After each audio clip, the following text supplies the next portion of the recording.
Hello everyone, আশা করি সকলে ভালো আছেন। আমি আলহামদুলিল্লাহ ভালো আছি।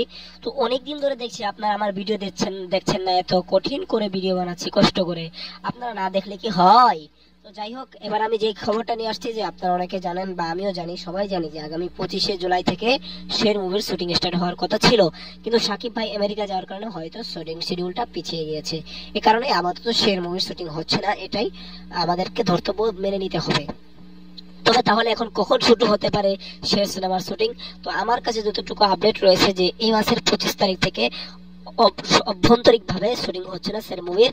তবে যতটুকু শোনা যাচ্ছে, যে আগামী মাসের শেষের দিকে মেগাস্টার শাকিব খান বাংলাদেশে আসবেন, এবং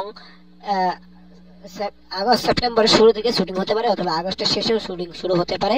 এবং অনন্য মামুন তার আইডিতে লিখেছেন কলিং ইউএস, যেদিন শাকিব খান আমেরিকায় গিয়েছেন, এরকম ভাবে সেটাও মন্তব্য দিচ্ছে। এবং বিভিন্ন ভাবে অনন্য মামুন এটাই প্রমাণ করার চেষ্টা করছেন যে